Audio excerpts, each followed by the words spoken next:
мило ми е што ве гледам, навистина е освежување да ве видиме сите. Добре да се видат браќите и сестрите. Добре да се види Исус во вас, во вашите очи. Добре да се види надежта и верата во која дишите. Амин. Да. Црквата, како што сум кажал порано, не е човечка измислица. Црквата е волја на Бог, каде што ќе се запознаваме едни со други, каде што се охрабруваме едни со други, каде што ќе се измазнуваме и изгладуваме едни со други, да растеме во познавањето на Господ. Амин. Амин. Алелуја. Јас уживав во славењето. Супер беше вие. Не дека е син мој, ама е добар. Да. Многу подобар од мене. Можам да кажам дека си ја слушав славењето минатиот пат и си го слушав мојот глас. Си реков, фала ти што ме трпат во црквата. Меѓутоа беше убава атмосфера беше. Понекогаш снимката не е толку добра, меѓутоа самата атмосфера минатата недела беше добра, затоа што кога оставиме Господ, се е добро, така? Амин.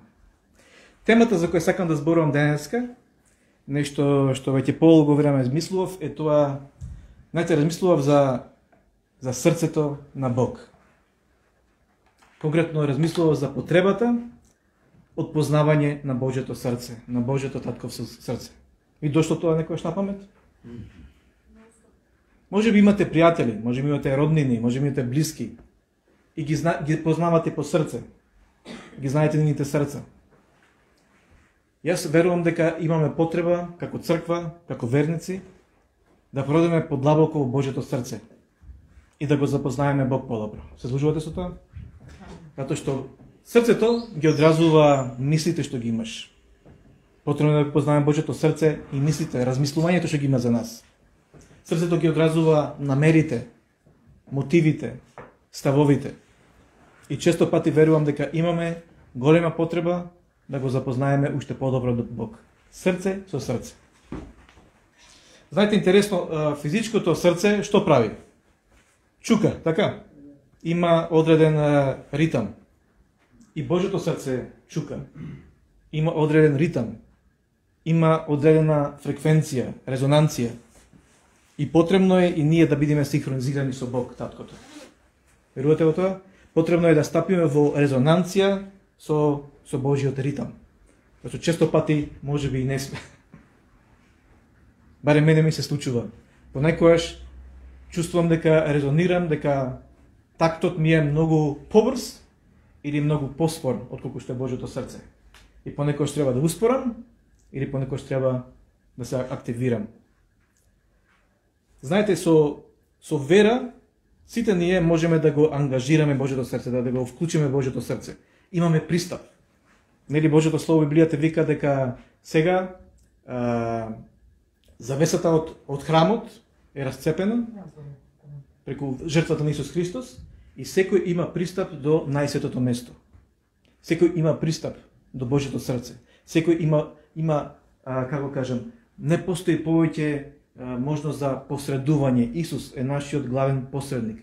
И сите ние можеме да влеземе во неговото срце, во неговите размисли. И да имаме средба со неговите мисли, да имаме средба со неговите намери, со неговите ставови. Во проповедник, во Еклезијас 3:11, знаете што вика? Бог во свое време направи се прекрасно, дури и ја стави вечноста во срцата на луѓето. Имаме вечноста. Меѓутоа, луѓето се уште им е многу тешко да ги препознаат Божите дела, Божите. Значи, Бог не создал да имаме вечност во нашите срца, така? Бог е вечен. Така да ние имаме капацитет со Севишниот Бог да имаме однос срце со срце. Дали веруваме во тоа? Да. Бидејќи сме создадени, ја ставил вечноста во нас. Вечниот Бог пребива во нашите вечни срца. Знаете, погрешна слика за Бог, непознавањето на неговото срце, ќе предизвика живење во недобри, дури би рекол сурови околности. Непознавањето на Божјото срце може да доведе да си суров кон себе си, да си суров кон другите и да живееш во сурови околности. Дали се сеќавате за приказната за господарот и слугите што им дал таланти, сребреници, и имало тие што добиле по 3, ги умножиле, направиле 6, тие што добиле 5, ги направиле 10. А овој другиот, последниот слуга добил 1 талант и бил пресметлив, бидејќи вистински не го познал Божјото срце. И го закупал за ако му го побара да му го врати. Да не му е должен ништо на господарот. И господарот рекол, зошто така направи? И слугата му кажува, па те знам дека си, како му кажувам, знам дека си суров, дека си груб, значи таква слика имал својот господар, дека жнееш таму каде не си посеел, имал погрешна созема слика. Можеби господарот од приказната бил навистина таков. Меѓутоа Бог нашиот татко не е таков. И мене Господ ми кажа, можеби имаш погрешно мислење за мене, дека сум малку повеќе суров, дека си правам што сакам. Ми разбирате? И тогаш Господ ми кажа, имаш потреба да го запознаеш вистински моето срце, кој што навистина чука за тебе, Николче, кој што навистина чука за сите нас. И така, вистинското познавање на Бог, знаете што ќе направи? Да се излечеш од тие сурови околности и да запознаеш Божјата добрина, да ја запознаеш неговата благодат, неговата благост. И неговата благодат потоа ќе те води во животот. Сосема подруга атмосфера во која што живееш. Амин, го прифаќаме ова? Значи јас одбивам во името на Исус Христос, да не го познам Божјото срце, да го сметам за крут, да го сметам за строг, како што некои многумина го сметат. Решам да го познам како татко и решам да запознам како љубов и решам да ја запознам неговата низмерна благодат за мене. Јас ќе живеам во неговата добрина, јас ќе живеам во неговата благост. Ајде да видиме како било срцето на Исус. Дали има некои библиски стихови кои што не зборуваат или случувања што зборуваат каков бил Исус. Во Јован 14:9 учениците изразиле желба да го видат таткото. Мислам дека ученикот Филип рекол, покажи ни го таткото и доволно ни. И која била реакцијата на Исус? Филипе, толку долго време сум со тебе, зарем не ме препозна? Кој ме видел мене, како да го видел таткото.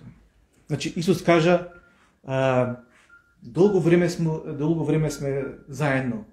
Дали не го препозна Божјото срце во мене? Дали не го препозна срцето на таткото во мене? Разбирате? Меѓутоа најверојатно учениците очекувале нешто друго. Подучени од Библијата, подучени од некои толкувања на Библијата, може очекувале нешто сосема друго. И сега најнаш Исус им кажува, кој ме видел мене, исто како бил Бог. Јас сум слика на живиот Бог. Јас го одразвам неговото татковско срце. Во Матеј 11:29 Исус го кажува следниот стих. Земете го мојот јарем. Зашто вика, земете го мојот јарем и учете се од мене. Зашто мојот јарем е лесен, моето бреме е лесно и вика, што вика? Вика, бидејќи јас сум нежен, јас сум кроток, јас сум понизен во срце. Исус го излева во своето срце им кажува, им вика, ако го земете тоа бреме, ако бидете во јарем со мене, ќе видите дека ви е лесно, дека не ви е воопшто тешко и ќе најдете мир за вашите души. Јас вака го сваќам. Исус вика, ајде, земи го мојот јарем, да се поврзиме заедно. Затоа што кога се во јарем со некого, заедно чекорите, така? Тој лево и ти лево, тој десно, инаку сака да кажи, ајде да ги синхронизираме нашите чекори. Препознај го очекувањето на моето срце. Синхронизирај се со мене, чекори по мене. И ќе ме препознаеш. Вистински ќе ме препознаеш. Ќе ме препознаеш дека сум кроток, ќе ме препознаеш дека сум нежен, дека сум понизен по срце. А колку многу луѓе го препознаваат Господ како строг судија, како крут, одмазолюбив. Меѓутоа не е таков. Исус го отискуваше Божјото срце. Го прифаќаме ова? Сакам да го запознам Божјото срце, сакам да сум впрегнат заедно со него. Во Лука 9:54-55 Исус тука малку ги укорува браќата Јаков и Јован. Нешто не ги прифатиле во некое место, во некое село, не знам, не му кажале љубезност. И браќата ни 5-6 му кажале, учителе, дали да повикаме оган од небото да ги изгори нив и цело село. И Исус ги укорил, сака да каже, не е во склад со моето срце, не сум дојден за тоа, не е моето срце, не е моето желба тоа. А претходно, знаете како ги нарекол Јаков и Јован, браќата? Кој знае? Синови на громот, во Аргенес, така некако. Никаде на друго место не е спомнато тоа, дека таква функција ќе имат Јаков и Јован, дека ќе бидат синови на громот. Колку повеќе го запознавам Бог, и колку повеќе разбирам дека Бог е среќен Бог, дека Бог е Бог кој што има голем хумор, јас мислам дека во милост, во љубов им кажал на Јаков и Јован, вие сте синови на громот. Предпознавајќи го нивниот огнен карактер, дека се брзи, дека се, ме разбирате, дека сакат одмазда. Меѓутоа, истите тие, Јаков и Јован, бивајќи заедно со Исус, препознавајќи го неговото срце, научувајќи го него, стана сосема други личности. Јаков стана прв кој што умре за Исус, прв кој што беше убиен од апостолите заради верата, а што стана со Јаков, кој што бил на почетокот како громовит карактер, стана ученик кој што ја проповеда љубовта, кој што зборува најмногу за љубовта и кој што зборува за божествениот карактер на Исус. Знаете што се случило со истиот Јован? Во последните моменти кога Исус требаше да биде распнат, кога требаше да биде предаден од Јуда, истиот Јован ја навали главата на градите на Исус. Го почувствува неговото срце. Тоа е слика дека овој ученик вистински го запозна Божјото срце. И затоа кога ги читаме неговите евангелија и посланија сме толку благословени. И што виде Јаков, што виде Јован, кој што последен умре од учениците, не може да го убијат, и виде Божјата љубов. И виде Божјата љубов. Го препозна вистински срцето на Исус, срцето на таткото. Амин. Дали има некој друга личност во Библијата кој што вистински го сликувала Божјото срце? Се слушаме за некој кој што наречен еве избрав некого кој што е според моето Божјо срце? Јас сум учител, па така сакам да ме слушате. Давид, така? Давид беше тој за кој што каже, тоа го има во Стариот Завет, го има исте во Дела 13:22 и пишува дека Давид беше човек според Божјото срце. Не, јас како го разбирам тоа? Давид беше човек со срце слично како Божјото срце. И бидејќи беше таков, имаше вистински однос со Бог. Јас верувам дека кај Давид тоа почна уште кога беше мал, уште кога беше дете, уште кога беше овчарче и ги чуваше овците. Тој разви таков однос со Бог.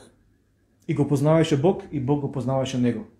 И затоа после кога му кажа на пророкот Самуил, кога му зборуваше, не знам кој зборуваше, рече Бог си најде човек. Значи Бог му кажа на пророкот Самуил, јас си најдов човек според моето срце. Најверојатно Бог веќе имал вистински контакт со него, го запознавал, имале однос срце во срце. И така да Давид за мене е вистински пример, затоа што имаше пастирско срце, затоа што имаше вера и не се исплаши од лав, за да го заштити своето стадо, не се исплаши од мечка и ја уби, за да го заштити своето стадо, и не се исплаши од џин, од Голијат, за да му даде чест на името на Израелот, на неговата нација. Разбирате? Меѓутоа тој го стекна тоа, негувајќи однос срце со Бог. Пошто беше друго позната Давид. Ми се допаѓа тоа што, инаку знаете во Псалм 23, тоа е псалм од Давид, така? Што пишува таму? Бог е мој пастир. И потоа тој вистински стана пастир на своето стадо. И потоа стана и крал на неговиот народ. Ми се допаѓа кај Давид што се дружеше со забегани луѓе. Со луѓе кои што биле, како кажам, од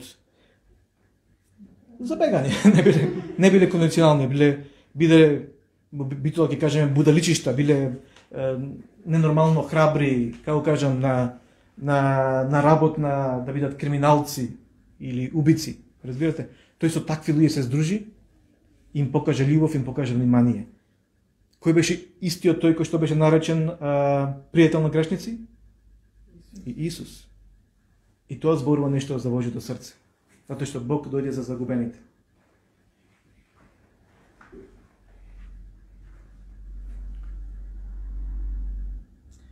станцуваше гол или полугол пред Бог Давид.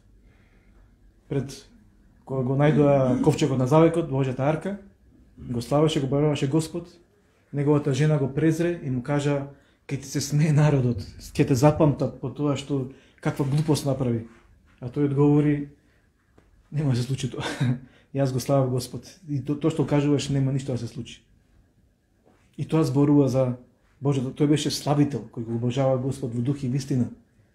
И дури некои човечки норми ги нарушуваше. Знаете, беше топол и близок пријател со синот на неговиот непријател, кој се сакаше да го убие, со Саул. И дури во еден момент може да се насетите как Саул го винува син му Јонатан, му кажува: "Вие кога сте хомосексуалци, толку многу се дружите меѓу себе, толку се сакате, што е ова работа?" Разбирате? Затоа што човечки гледал. Меѓутоа Давид бил пријател кој се давал себе си. Има уште еден пример кој што досликува Божјото срце на Давид. Се случило нешто, нели, живееле како изгнаници по планини и дали биле многу, не се требаше да го проверам, а не го проверив, тоа сум го заборавил во Библијата, може вие ќе ме подсетите. Бил нешто гладен или жеден, а во противничкиот камп имало такво нешто што му требало и неговите храбри сопатници го ризикувале својот живот, се прикладнале, го земале тоа што му требало на Давид и му го донесле на Давид. И знаете која била реакцијата на Давид? Се читали за тоа? Давид рече: "Ова нема да го земам." И го историл. Ваква посветеност. Ова што направивте, тоа му припаѓа само на Бог. Ова треба да направите само за Бог, а не за човек. Колку го осликува неговото добро срце, разбирате? Многу луѓе многу би се израдувале така слепо да ги слушате. Има многу луѓе уверени во себе си: "Ти само слушаме, ти жртвувај се за мене, ти." Меѓутоа Давид имал срце според Бог и сакал да ги патува луѓето кон Бог, а не кон себе си. Не дека тој е решение за се, не дека тој се знае. И рекол: "Таква посветеност, тоа што го направивте, тоа само припаѓа на Бог, а не на човек." Така да размислувате за ова.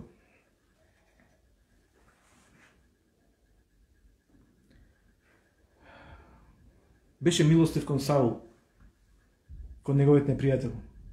Имаше исцеление во неговата музика, поради тоа што беше во резонанца со Божјото срце. Можеме други работи да кажеме, мислам дека е доволно. Знаете која друга личност, како да кажам, отсликува со Божјото срце во Новиот Завет? Павле.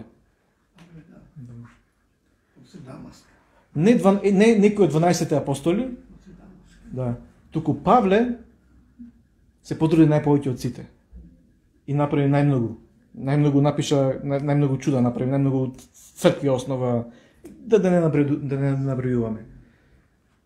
Затоа што тој ја запозна најповеќе од сите Божјата благодат. Имаше откровение за Божјата благодат.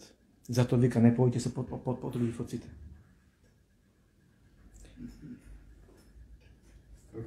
Да. И знаете, поминал многу непроспиени ноќи, грижејќи се за црквата. Си го ставил бремето на сите цркви врз себе. Во едно место, мислам дека во 2 Коринтијани вика вака. Треба си ги попремочите. Кој е слаб? Значи, кој покажал слабост, а јас да не патам со него. Значи, пател со слабите. И потоа на друго место вика: кој бил наведен на грев, а јас да не го равнатре во себе си. Тоа го сликува според мене Божјиот карактер, Божјото срце. Ако некој паднал, ако некој бил слаб, и тој пати заедно со него. Јас тоа го искусив. Сум го искусил тоа кога сум се грижал за луѓе за да пораснат во Господ и колку непроспени ноќи и застапување. Дури премногу тоа беше од моја страна. Јас си мислев дека се зависи од мене. Меѓутоа, значи ако не се помолам за личност, 100% ќе падне од Господ. Мора јас да се помолам. Или некој што бил наведен на грев, овој вика оган внатре во мене. Некој друг ќе каже: "Бе, оган за тој што греши." Еј, брат, пекол, што не се занесувај. Меѓутоа овој не им зборувал за пекол, туку внатре во себе си горел за таа личност која што била измамена. Знаете што е грев? да паднале во грев, тоа значи дека тргнале во друга насока. Надвор од Господ, надвор од Божјата волја. Зборуваме за Павле. Павле бил човек кој што вика, ако се фалам, ќе се фалам со моите слабости. И тоа нешто одликува од Божјото срце за мене. Божјото нежно, кротко срце, понизно срце.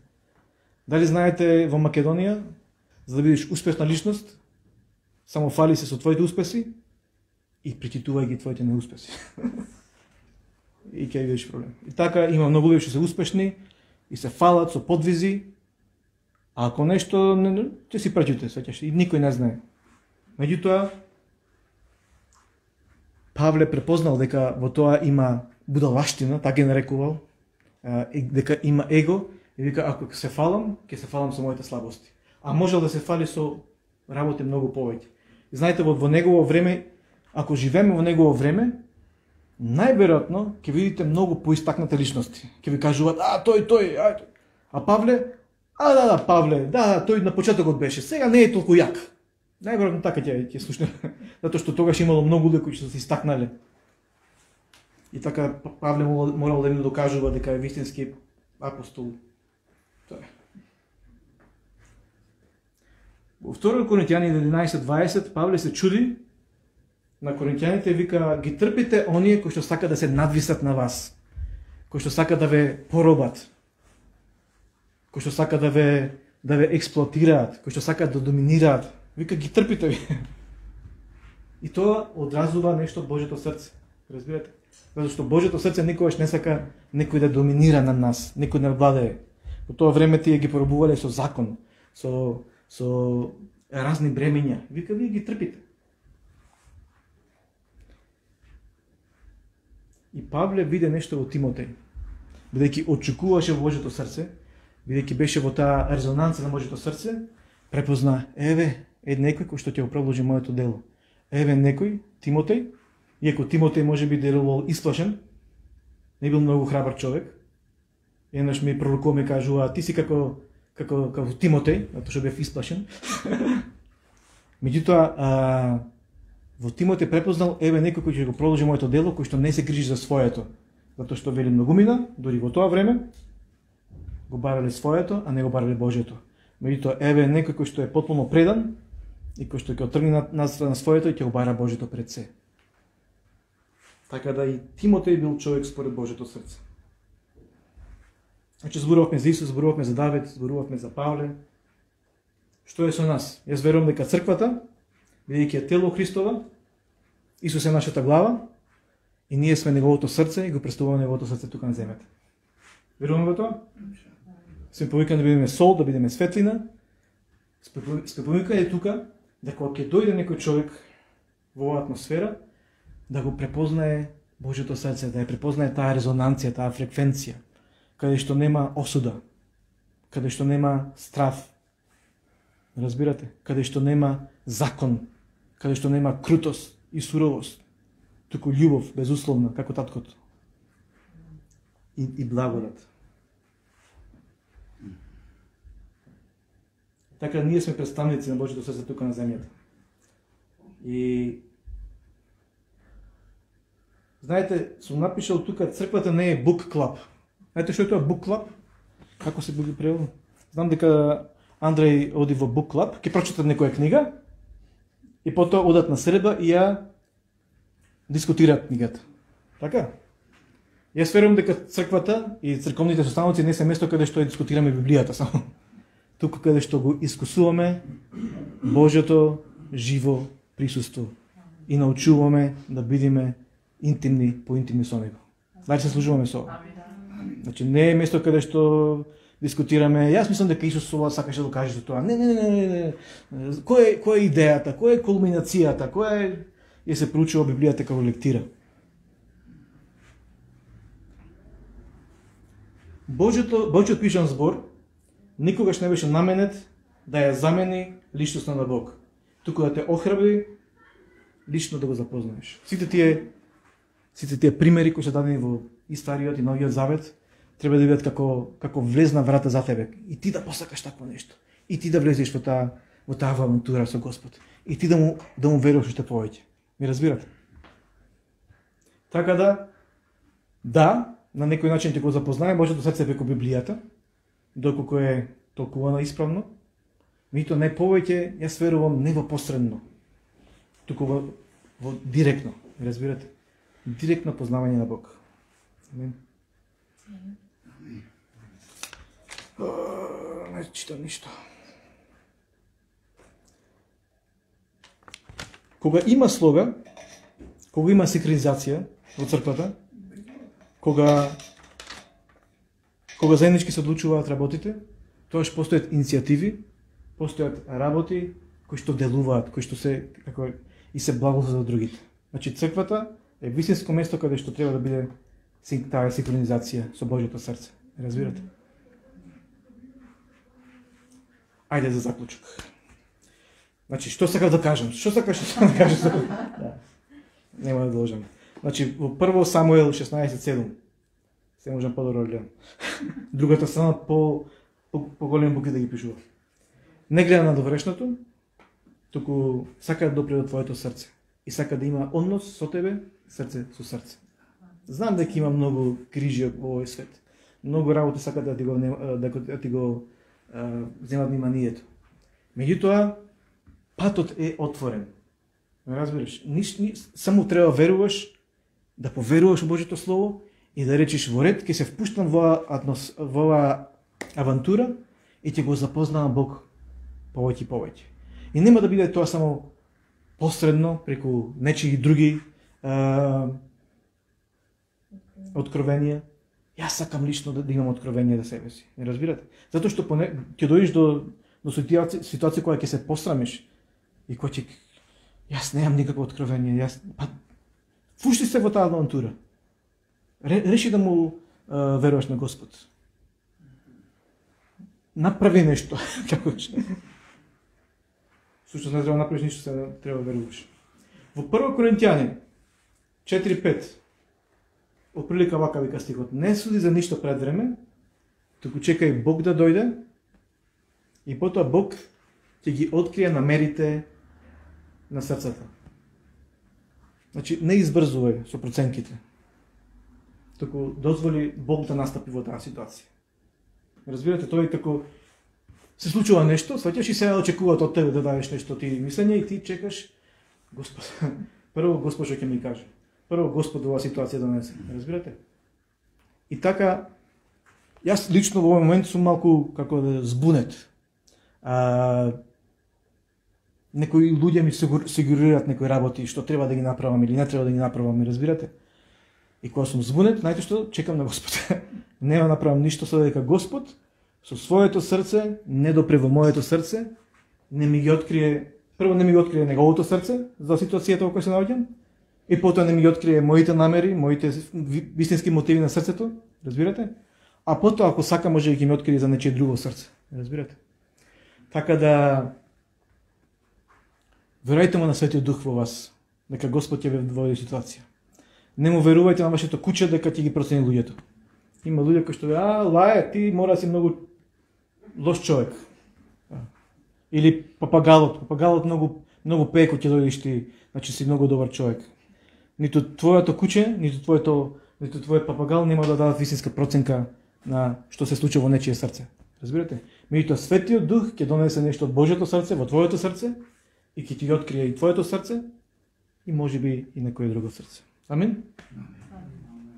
Знаете, увидот во Божјото срце ќе ни открива и тајни во иднината. Има во Јован 8:56 се зборува за Аврам. Аврам е наречен пријател на Бог, така? И пишува во тој стих дека Аврам го виде, Исус кажува, Аврам го виде мојот ден. Значи виде нешто Аврам во иднината. И вика го виде и се зарадува. Тоа значи дека во тоа време, бидејќи имал однос со Божјото срце, бидејќи го препознал Бог како пријател, бидејќи му поверува со цело срце на тоа што му зборува, Бог му даде увид за работите што ќе се случуваат во иднината. Дека ќе дојде Исус, дека ќе биде Спасителот. Во Псалм 27:13 вика: ќе ја видам, јас верувам, ќе ја видам Божјата добрина во земјата на живите. Многу пати ни кажуваат, па ќе видиме вистински кога ќе умриме. Кога ќе умриш, тогаш вистински ќе го видиш небото, ќе го видиш рајот, ќе го видиш Господ, ме разбирате? И така направивме од смртта, некој многу вака викаат, дека направивме од смртта спасител. Само смртта ќе те спаси. Овој живот ништо нема да видиш, само треба да веруваш, да трпиш, а ако ќе умриш, тогаш овој стих што вика? Ќе ја видам Божјата добрина во земјата на живите. И додека сум жив, можам да го видам Господ. И додека сум жив, можам да го запознам. Не разбирате? Така да немојте да чекате смрт. Некој веќе умре за вас. И е патот отворен. Ви повикам уште еднаш. Христијанството може да биде многу убава работа, многу возбудлива работа. Не е само слушање на некои проповедници и ти седиш и се ќутиш. Туку вистинското е кога ќе одиш дома и да посветиш време, да почнеш да размислуваш. Вика, размислувате на оно што е горе на небото. Каде што е Отецот седнат од десната страна, каде што Исус седнат од десната страна и ти си таму седнат со него.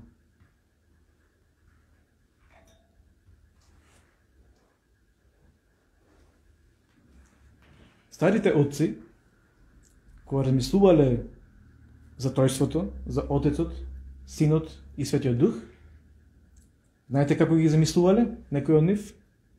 Дека тројството се наоѓаат сите заедно во совршена врска и во совршен танц. Разбирате, танцуваат заедно, координирано, без грешки, совршено, синхронизирано.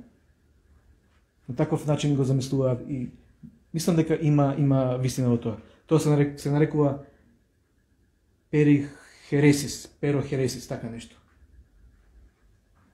Тројството е во совршен танц, во совршена координација.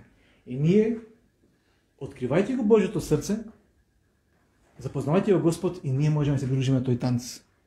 На таа совршена равнотежа, на движење, на... Ме разбирате? Знам дека кога сум на свадба и... не ме бива многу. А да видиш Вики, може да се восклицаваш. Меѓутоа, сите ние имаме потенцијал да се придружиме на тој танц на Отецот, Синот и Светиот Дух. Амин. Да влеземе во ритмот на Божјото срце.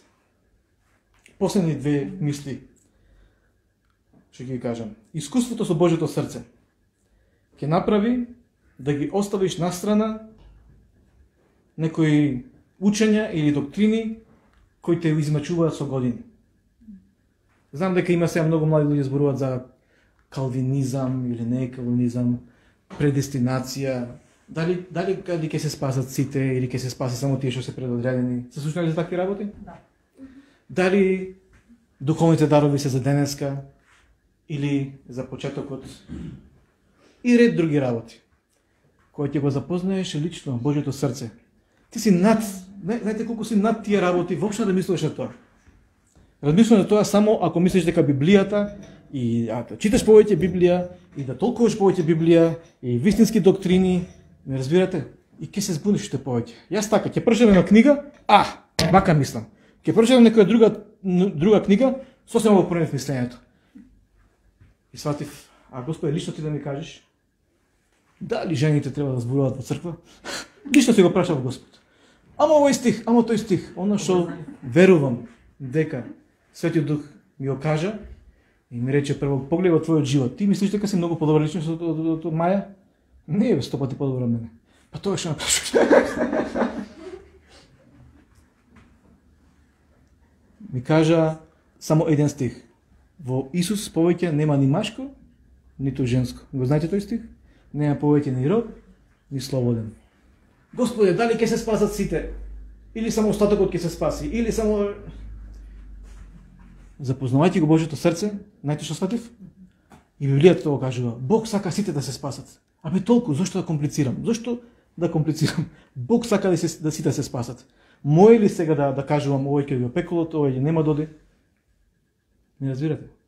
И така да кога го запознаваш лично Божјото срце, многу од таа забуна и илузии, знаете, сите сме Сите сме, како кажам, излажени до некаде.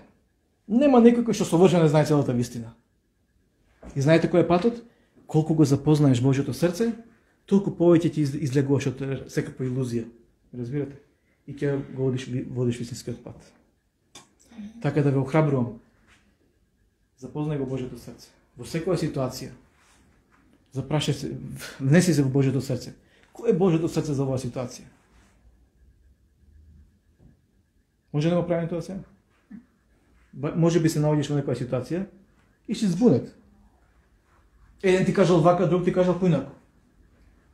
Има еден стих што ти вика вака да направиш, ама друг стих ти кажува поинаку треба да направиш. И си збунет. И тогаш ќе речеш, јас сум Божјо чедо, јас сум јагне на Божјото стадо и овците го препознават гласот на пастирот, така? Јас сум храм на Светиот Дух пребива во мене. Исус Христос, надежта на славата, е во мене. Патот е отворен и може да пристапам во интимност со Господ, преку Божјата благодат.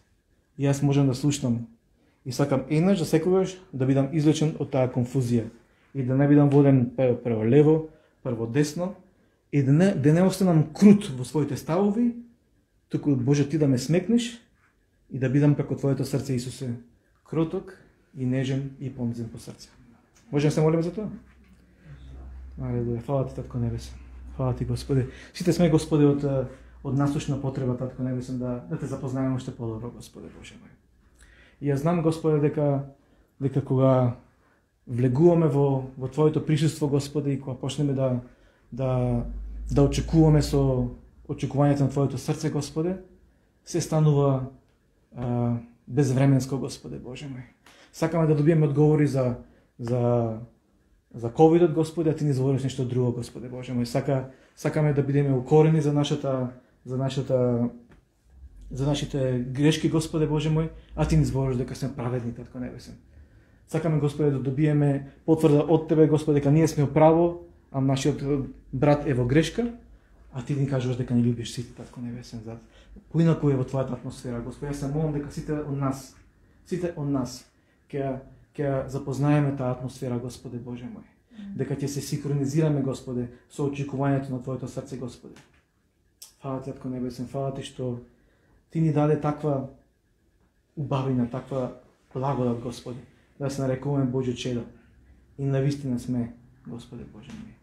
И како Твои синови и ќерки, Господи, сакаме, Господи, да го имаме Твоето срце и да му покажуваме Твоето срце на луѓето околу нас. Фала ти, Господи, што си започнал добра работа во нас и ќе довршиш до крај. Фала ти, Господи, што ќе усовршиш верата во нас, Господи. Фала ти, Господи, што ќе се прославиш преку оваа црква. Ти благодарам во името на Исус.